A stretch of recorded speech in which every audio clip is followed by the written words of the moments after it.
반갑습니다. 9월 14일 월요일 큐티 스케치 시간입니다. 오늘 본문은 예레미야 31장 31절부터 40절까지의 말씀입니다. 오늘 본문은 이렇게 시작합니다. 여호와의 말씀이니라. 보라, 날이 이르리니 내가 이스라엘 집과 유다 집에 새 언약을 맺으리라. 이 언약은 내가 그들의 조상들의 손을 잡고 애굽 땅에서 인도하여 내던 날에 맺은 것과 같지 아니할 것은, 내가 그들의 남편이 되었어도 그들이 내 언약을 깨뜨렸음이라. 여호와의 말씀이니라. 오늘 본문은 새 언약에 대한 말씀이 소개되고 있는데요. 하나님께서 이렇게 말씀하십니다. 내가 내 백성 이스라엘의 손을 잡고 나왔다. 하나님이 실제로 손잡고 데리고 나왔다는 겁니다. 하나님이 나를 우리 이스라엘 백성들을 인도하였다는 말을 오늘 내가 그들의 손을 잡고 나왔다 그래요. 이게 뭡니까? 그만큼 하나님께서 공을 들였다는 거죠. 내가 직접 했다는 거예요. 직접. 내가 손을 잡고 그들을 데리고 나왔다. 조상들의 손을 잡고 애굽 땅에서 인도하여 내었다. 그리고 그들과 언약을 맺었는데 내가 그를 신부로 삼았다. 내가 신랑 되었는데도 불구하고, 남편이 되었는데도 불구하고 그들이 내 언약을 깨뜨렸다는 거예요. 그래서 지금 이렇게 됐다는 거예요. 그들이 심판을 받고 징계를 받았다는 거죠. 그들의 남편이 되었어도 그들이 내 언약을 깨뜨렸는데, 그러나 그날 후에, 오늘 33절에 그날 후에 내가 이스라엘 집과 맺을 언약은 이러하니 곧 내가 나의 법을 그들의 속에 두며 그들의 마음에 기록하여.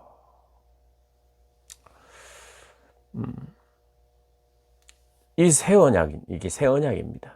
새 언약이라는 것은, 새 언약이 있다는 것은 옛 언약이 있다는 거죠. 옛 언약이 뭡니까? 하나님이 손잡고 데리고 나온, 그들을 인도하여, 내 백성인데 내가 인도하겠다고 그들에게 법을 주었고 십계명을 주었고 그들과 언약을 맺었어요.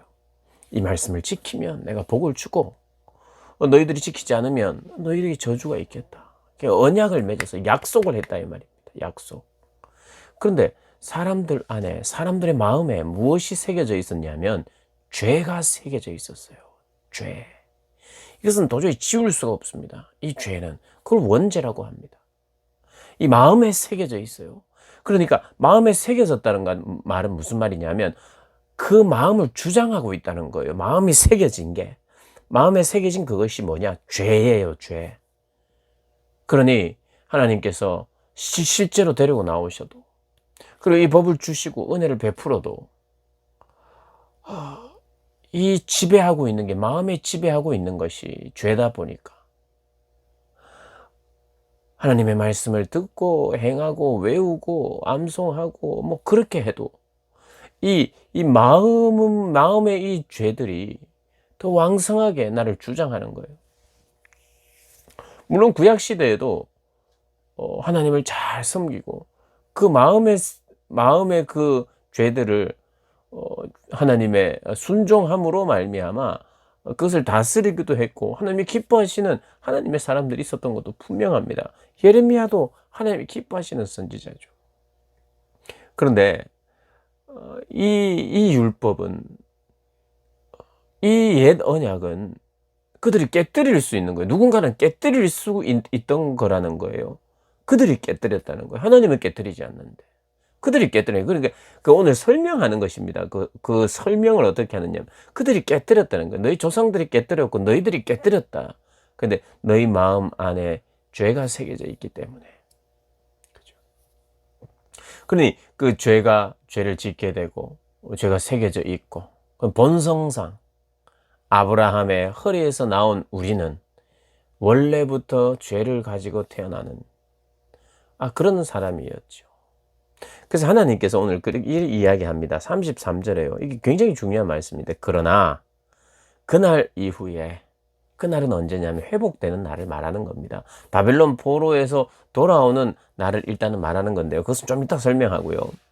하나님께서 나의 법을 이제 어디에 새기느냐 하면 마음에 새긴다 그래요. 여러분, 마음에 뭐가 새겨져 있다 그랬죠? 죄가 새겨져 있다 그랬죠. 그런데 이 마음에 하나님의 법이 새겨진다는 거예요. 그러면 이 죄가 새겨져 있을 때는 뭐가 주장한다 그랬죠? 죄가 주장하는데. 이제는 뭐가 새겨진다고요? 하나님의 약속이, 하나님의 언약이, 하나님의 선이, 하나님의 의가, 하나님의 말씀이, 그리고 오늘날로 말하면 성령께서 부어진 바 되고, 구약시대에는 성령이 모든 육체의 모든 민족에게 부어지지 않았어요. 예수님께서 오신 후에, 그날 후는 이게 나중에 더 설명하겠지만 여러분 지금 바로 설명하겠습니다. 성경에는 구약 성경을 보면 계시의 점진성이라고 하는 말이 있어요. 그러니까 그 계시라고 하는 건 하나님 이 해석이요. 해석의 점진성, 계시의 점진성 뭐냐면 점진성인데 뭐냐면 여기서 말하는 그날은 1차적으로 바벨론 포로로부터 해방되는 이후로 남은 자들이 예루살렘, 이스라엘에서 회복하는 거예요. 그것을 회복한다는 말로 그날 후 바벨론 포로에서부터 해방되어서 새롭게 하나님이 세우시는 것을 1차적으로 그것입니다. 그러나 점진적으로 계속해서 이것은 그날 후 마음에 새겨진 이 법은 결국에는 성취가 언제 되느냐 하면 신약시대에 예수 그리스도의 죽음과 부활로 말미암아 성령이 오시자 성령이 새겨주시는 거예요. 예. 그래서 우리는 그렇게 이해하면 됩니다. 옛 언약이 아니라 새 언약은 하나님의 말씀이 새겨지는, 주의 성령이 부어지는, 그래서 이 마음에 죄만 있었고 죄만 새겨져 있을 때는 무엇이 나를 주장했느냐, 내 마음을 주장했느냐? 죄가 주장했어요. 내 마음을 주장했다는 것은 마음에서부터 행동이 나오잖아요. 그러니까 죄가 내 마음을 주장하고 있으니까 내 몸이 행동으로 죄를 짓는 거예요. 죄를 짓는. 그런데 성령이 주장하기 시작하면, 선이, 의의 말씀이 나를 주장하면 하나님의 말씀에 순종하게 되어 있죠. 그래서 이 마음에 새겨지면 이것은 아무도 지울 수 없고, 오늘 이 34절 이후의 모든 35절의 내용이, 그것은 하늘과 땅을 다 측량할 수 있느냐?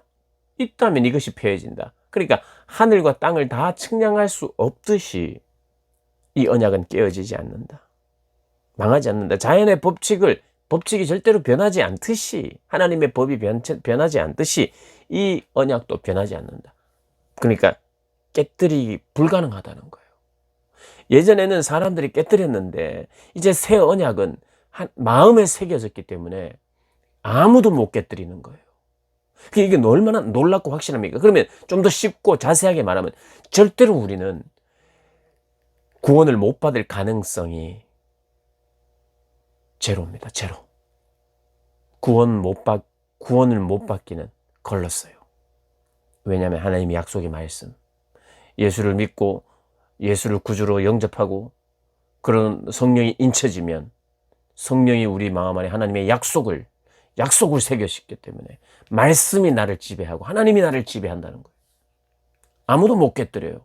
그래서 로마서에 뭐라고 그랬습니까? 이 사랑에서 아무도 못 끊는다는 거예요. 천사도 못 끊는다는 거예요. 그 어떤 것도 못 끊어요. 이 새 언약은 그런 겁니다. 그래서 이 새 언약은 구원과 관계되어 있고 성령과 관계되어 있고 그런 거예요. 그래서 오늘 말씀이 얼마나 이 구약에 마치 로마서 8장과 같은 말씀입니다.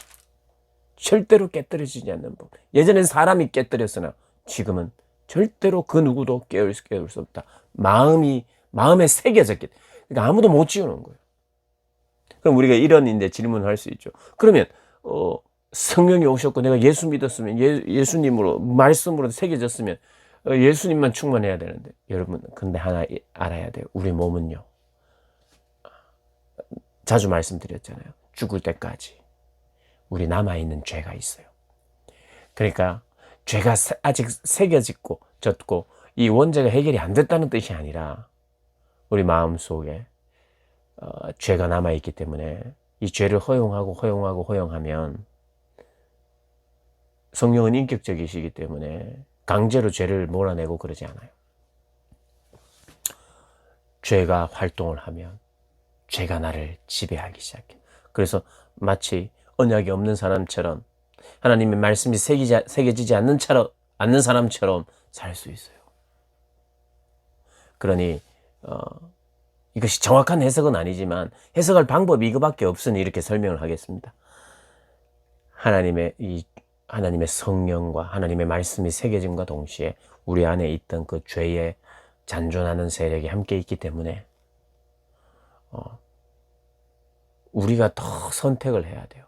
언약의 말씀, 하나님의 그 새겨진 법이 나를 주장할 수 있도록 내어드려야 돼요. 자꾸 말씀을 가까이 하면서, 이미 새겨진 말씀이지만 오늘 이 말씀을 이미 새겨졌기 때문에 이제 큐티 스케치도 안 듣고 성경도 안 볼래요. 새겨졌는데요.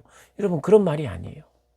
이미 새겨졌는데, 그 약속이 새겨졌는데 그 약속을 기억나게 하고 그 새겨진 말씀을 더 명확하게 하고 그것이 나를 더 이렇게 주장하게 만들 수 있는 방법은 내가 더 가까이 하고 하나님께 맡기고 이 새 언약, 하나님의 말씀이 나를 지배하시옵소서. 원래 주님께서 그렇게 변화시켰으니, 내 마음에 새기셨으니 그것이 활동하게, 왕성하게 활동하게 해 주십시오. 그리고 이것은 도무지 깨어질 수 없는, 깨어지기 불가능한 그런 언약으로 함께 해주셔서 감사합니다 하고 하나님께 막 적극적으로 나아가고 기도하면, 우리 마음 안에 정말 더러운 죄가 우리를 주장할 때는 내가 정말 예수 믿는 사람인가 이렇게 생각하다가도 거룩한 성령이 나를 주장하고 지배하기 시작하면 내 안에 없었던 마음이 생기기 시작하고 성령이 거룩하고 아름다운 마음을 주시기 시작하고, 이게 내가 아닌 것 같은데 이런 아름다운 마음이 생기는가, 이럴 때도 있는 것이고, 또 어느 한순간 죄가 나를 막 지배하기 시작하면 내가 정말 예수 믿는 사람 맞는가, 내가 성령을 받은 사람 맞는가, 이럴 때도 있는 거예요. 근데 이것이 너무 자주 왔다 갔다 하는 것은요, 왜 그렇게 자주 왔다 갔다 하느냐 하면은, 하나님의 말씀을 가까이 하며 하나님을 기억하며 기도하며 찬양하며 하나님을 바라보는 시간들이 적으면, 세상의 귀를 더 많이 열고 있으면 이게 왔다 갔다 자주 합니다. 그러나 말씀으로 충만하고 말씀으로 살고 그것을 기억하고 기뻐하고, 그래서 성령께서 예수님이 나를 주장해 달라고 맡겨드리면 내 안에 아름다운 것들이, 아름다운 생각과 마음이 막 내 마음을 주장하기 시작하고, 그리고 행동으로도 나오고, 그러니까 주변의 사람들이 넌 네가 아닌 것 같다, 예전에 네가 아닌 것 같다, 이렇게 말도 하고 하는 것 아니겠습니까? 그런 경험들이 우리 삶에 있게 됩니다. 있어야죠. 그래서 주변의 사람들이 너 너무 달라졌다, 너 아름답다, 이런 이야기 못 들으면 예수 안 믿는 거죠. 어제나 그제나 예수 믿고 10년이 지나고 20년이 지나도 주변에서 너 뭐 달라졌네 이런 게 없이 너 뭐 똑같네 그러면 문제가 있습니다. 한번 돌아보셔야 되죠. 오늘 말씀 기억하면서 여러분, 내 안에 이미 새겨진 것들, 나의 어떤 경건에 또 거룩함을 추구하지 못함으로 말미암아 이 새겨진 것들을 내가 못 느끼고 못 알아보는 그런 것은 아닌가 한번 돌아보면서, 이 새겨진 것들이 또 왕성하게 일어나고 주장할 수 있기를 바라고, 또한 여러분들이 기도하고 또 묵상하고 이런 일들이 게을리하지 않기를 바랍니다. 오늘도 승리하시기를 주님의 이름으로 축복합니다.